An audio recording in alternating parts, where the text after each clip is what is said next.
नमस्कार, Madhubani express news में आपका स्वागत है। इस वक्त हम अररिया जिला के अररिया विधानसभा में है और यहाँ पे ओवैसी का जो 4 दिवसीय नया यात्रा है वो आज दूसरा दिन है और अररिया में आ चुका है।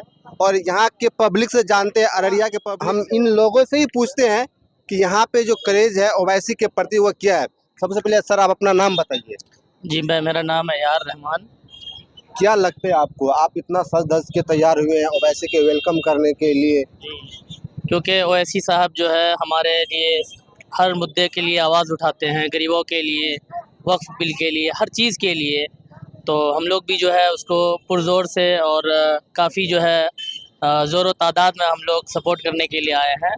और इंशाअल्लाह इस बार जो है अररिया विधानसभा 49 में हमारे राशिद अनवर साहब हैं MIM की तरफ से जो कैंडिडेट हैं उनको कामयाब कराएंगे इंशाअल्लाह। क्या लगता है आपको, अभी टिकट तो कंफर्म नहीं हुआ है, अभी तो हम किसी के ऊपर दावेदारी पेश नहीं कर सकते कि अनवरी साहब जीतेंगे या वही जीतेंगे या उसी को टिकट मिलेगा जब तक फाइनल लिस्ट नहीं जारी हो जाती। फिर भी अररिया के लोग का मिजाज तो आप देख लिए और हम आपसे ये पूछना चाहते हैं कि अगले मर्तबा 4-5 विधायक आपका AM का बना था, उसमें से 4 विधायक आपका RJD वाले आउट कर दिए, इस पे आप क्या कहते हैं? देखिए जो 2020 में अररिया विधानसभा का जो इलेक्शन था लोगों ने कामयाब किया, तो कुछ लोग बिकाऊ थे जो चले गए, बट इस बार जो है लोग बहुत सतर्क हैं। और इस बार इंशाअल्लाह राशिद अनवर साहब जो 10 साल से मेहनत किए हैं, लोगों के दिल में जगह बनाए हैं, दुख सुख में राशिद अनवर खड़े रहे हैं और MIM के दामन थाम करके खड़े हैं। और हमारे ओवैसी साहब भी जो है इंशाअल्लाह इस बार टिकट राशिद अनवर को ही देंगे। और हम लोग पूरा अररिया विधानसभा, हर गांव, सारे जितने भी पब्लिक हैं दिल से, और ये नहीं कि मतलब जैसे आप बीजेपी का जो प्रोग्राम देखेंगे, कई बिहार झारखंड से बस भर भर के जो लोग 200-300, पूर्णिया में 0 माइल में मैंने देखा था इस चीज़ को और मैंने वीडियो भी बनाया था।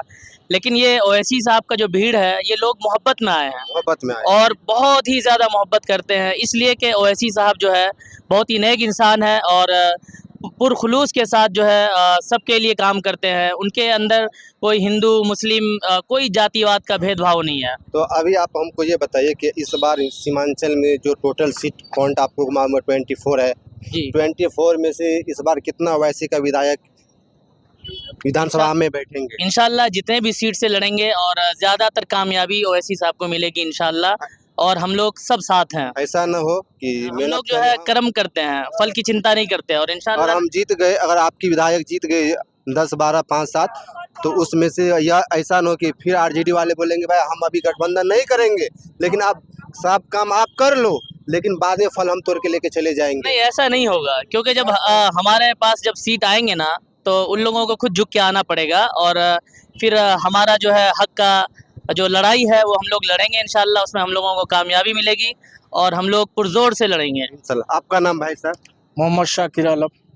क्या कहते हैं इस रैली पे, इतना जो क्राउड है, इतना जो पब्लिक है, इतना जो AM की तरफ से, ओवैसी साहब की तरफ से जितना लोगों को प्रति प्यार भरा है, किस नज़र से आप देख रहे हैं इसको? ये बहुत बढ़िया है, इसमें पब्लिक अपना दिल से स्वागत करने के लिए खड़ा है और बहुत बहुत सीट इस बार लाएंगे। क्या लगता है आपको, वोट जो इतना पब्लिक दिख रहा है आपको, वोट में परिवर्तन होगा या ऐसे हवाई फायरिंग है? नहीं, जमीनी स्तर से काम होगा, वोट देगा जमीनी स्तर। सर आप युवाओं में देख नहीं रहे, अभी 0 माइल में देखे नहीं आपने। एक बात आपको हम 0 माइल में देखें, एक बात बता देते हैं आपको। हाँ। कल नीतीश कुमार मिथिलांचल में मधुबनी में आ रहे हैं, हाँ। और महिला के खाते में 10-10 हजार रुपया देंगे, इस पे आप क्या कहते हैं? वो 10,000 दे रहे हैं, अपने स्वार्थ के लिए दे रहे हैं। ये इसमें नीतीश कुमार का कहना है कि हम बिहार ये देख रहे हैं, ये NH देख रहे हैं, जो भी है नल जल योजना सब हमारा ही देन है, तो आप उसको वोट नहीं कीजिएगा। ये तो काम किया हुआ पहले से है, अभी एक करवाए हैं, पहले से किया हुआ। हाँ पहले से पास है। बहुत योजना नीतीश कुमार दे रहे हैं, हाँ। फिर भी आप लोग उनको वोट नहीं दे रहे हैं, इतना इंसाफी है? वोट देते हुए आए हैं, वोट देते हुए इतना दिन दिए, सब दिन उसी का दरी बिछाए गए क्या? साथ एक चाचा है हमारे चैनल पे, आपका शुक्रिया अदा करते हैं और आपसे हम ये पूछना चाहते हैं कि आप इस तरह से दीवानगी बसी हुई है ओवैसी के प्यार में और ओवैसी के पतंग छाप की दीवाने, कि इस बार ऐसा पतंग चलाइएगा कि सब पतंग उड़ जाएगा लेकिन आपका पतंग बचेगा।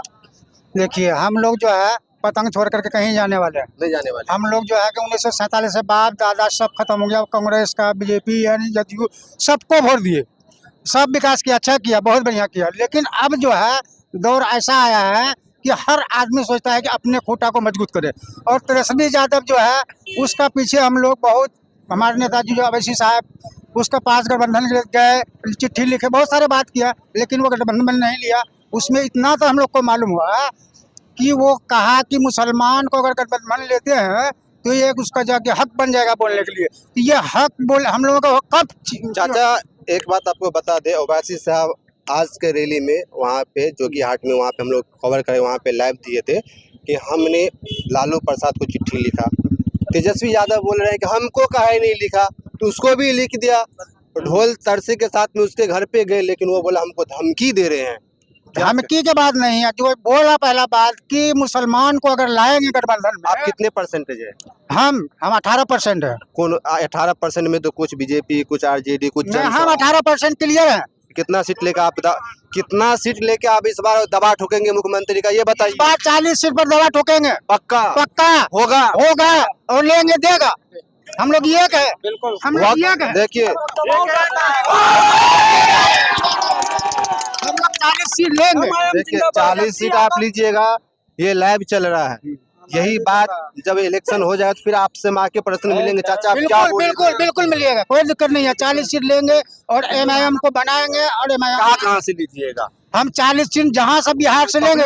पब्लिक जानना चाहिए। अभी कैसे बता देंगे पब्लिक को? हम 40 सीट में कर लेंगे, उम्मीद है। ओवैसी साहब बोल रहे हैं हम सीमांचल में हमको 6 सीट दे देते, हम उतना ही पे लड़ते। आप 40 का दावा बोल रहे हैं। हम 40 का दावा बोल रहे हैं, हम 40 सीट लेंगे। 40 पे लड़ेंगे ही नहीं तो लेंगे, लड़ेंगे 50 पर लड़ेंगे। ओवैसी साहब तो बोल रहे हैं अब ऐसे सबसे बोल नहीं होगा, नहीं होगा, नहीं होगा। वो राष्ट्रीय अध्यक्ष है। हम जनता लोग, हाँ राष्ट्रीय कुछ भी हो सकता है, पब्लिक जो चाहेगा वो होगा। आप देख सकते हैं यहाँ पे अररिया जिला के अररिया विधानसभा 49 में हम हैं, और यहाँ पे जिस तरह से आपको 5-6 55 में 54 में 46 विधानसभा में हर एक जगह एक लहर है, जिस तरह से एक आंधी आती है उड़ा के लेके चली जाती है, भवंडर की लहर है कि जिधर भी जाए पतंग पतंग पतंग। अब पतंग का पतन होगा या पतंग का विजय होगा, ये आने वाले वक्त ही बताएंगे। फिलहाल यहाँ पे अभी सीटों का बंटवारा किसी पार्टी का घोषणा नहीं हुआ है। 3 तारीख को अनुमान लगाया जा रहा है कि राष्ट्रपति शासन लग जाएंगे। उसके बाद में जिस तरह से सीटों का बंटवारा होगा, अभी बहुत सारे सभा करना है, बहुत सारे अभी रैली आएंगे, हर एक पार्टी आएंगे। लेकिन इस सीमांचल की धरती पे आपको बता दें एक ही चीज है, ओवैसी ओवैसी ओवैसी ओवैसी। क्या कहते हैं ओवैसी ओवैसी? भाई ओवैसी का पूरे सीमांचल में लहर चल रहा है। आप आम जनता, आपके सीमांचल में 24 सीट है, आरजेडी वाले दावा ठोक रहे कि हम जीतेंगे, पप्पू यादव अलग बोले हम जीतेंगे, अपना विधायक खड़ा करेंगे। ठोक सकते हैं। एक मिनट, उसके बाद में ओवैसी खुद दावा ठोक रहे हैं कि हम 6 सीट 7 सीट 10 सीट 12 सीट लाएंगे। इस पे आप क्या कहते हैं, किसको कितना सत्य है? भाई हम लोग जमीनी स्तर से मेहनत कर रहे हैं, और इंशाअल्लाह हम 24 में 4 जो भागे हैं तो 24 जरूर लाएंगे वो इंशाअल्लाह। 4 अगर आपके पास आ गया वोट मांगने के लिए तो उसको क्या कहिएगा? भाई वो गद्दार लोग हैं, गद्दार लोगों की हमारे लिए यहाँ पे जगह नहीं है। ऐसे लोगों को एक बार जो हम लोगों ने ठुकरा दिया, दोबारा हम लोग जगह नहीं देंगे इंशाअल्लाह। अभी ठीक है। आप जो वोटिंग करेंगे इस बार किसके नाम पे वोटिंग करेंगे? ओवैसी के नाम पे करेंगे या पतंग के नाम पे करेंगे? हम लोग एक तो ओवैसी साहब हमारे लिए हमेशा से खड़े रहते हैं, हमारे हक हुकूक की लड़ाई लड़ते हैं, तो हम उनके लिए खड़े हैं, हम उनको वोट करेंगे। और हमारे विधानसभा अररिया 49 से जो कैंडिडेट है राशिद अनवर साहब, वो भी एक ग्रेट कैंडिडेट है। इंशाअल्लाह हम लोग देखिए सब अपना अपना प्रतिक्रिया दिए हैं, अब वक्त बताएंगे, वक्त का घड़ी थोड़ा इंतजार करना पड़ेगा, क्योंकि नवंबर में इलेक्शन है, दिसंबर में शायद आई थिंक उसका काउंटिंग होगा, रिजल्ट आएगा, उसके बाद में पता चलेगा किसका कितना सीट आएगा। और एक बात हम आरजेडी के तेजस्वी यादव से कहना चाहते हैं, तेजस्वी यादव ये वही पार्टी है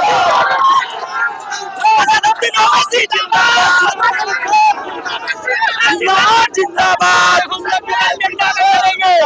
हम लोग बगैर मीडिया के चलेंगे, हम लोग जिंदाबाद जिंदाबाद। नीतीश कुमार को आप क्या कहें? हमारे पलटू चाचा जो है, आपको हम सच्चाई बता रहे हैं, चाचा का विकास तो बहुत बढ़िया रहा है। नहीं मानते हैं ना ये बात? चीज को तो हम मानते हैं जी ना? बिल्कुल हम भी यही कहते हैं। अभी हम वही पूछे हैं कि अभी जिस जगह पे हम खड़ा है वो नीतीश चाचा का दिन है। सुनिए, नीतीश चाचा का ही देन नहीं है, हम पब्लिक का भी देन है। पब्लिक लोग जागरूक हो चुके हैं। जब हम पब्लिक उनके ऊपर चढ़ बैठते हैं तो उनको आना पड़ता हमारे विकास का। देखिए अब पब्लिक जागरूक हो। देखिए, ये तो मान रहा है नीतीश कुमार के लिए कि विकास हुआ है, लेकिन वोट के मामला में कोई मजबूरी नहीं है, कोई ना इंसाफी नहीं, वोट हम पतंग के ही देंगे। विकास किए हैं कि 2 महीना में पुलिया गिर जाती है, फिर आप बोलते हैं कि हम विकास किए हैं, इतना 50 करोड़ के। हाँ बोलिए। अगर एनडीए गठबंधन में नहीं रहते नीतीश कुमार तो उसको वोट देते हैं। बिल्कुल। हाँ, इंडियन गठबंधन में है इसीलिए उसको वोट नहीं देंगे। एनडीए में है इसीलिए। नीतीश कुमार एक पॉइंट और निकला, अगर आप जो हमारे NDA सीमांचल में अगर नीतीश कुमार को वोट नहीं मिलेगा, सिर्फ उसका कारण है एनडीए गठबंधन। हम नीतीश कुमार के लिए गलत नहीं बोल रहे हैं। नीतीश कुमार सीमांचल में क्या पूरे बिहार में अच्छा विकास किए हैं, लेकिन उन्होंने वक्फ जो बिल थे, काला कानून, उस कानून का सपोर्ट कर दिए थे, जिस वजह से सीमांचल के लोग बहुत ज्यादा खफा हो गए। घोटाला भी सबसे ज्यादा नीतीश कुमार ही किए हैं। आप देख रहे हैं, सबका प्रतिक्रिया अपना अपना अलग अलग है।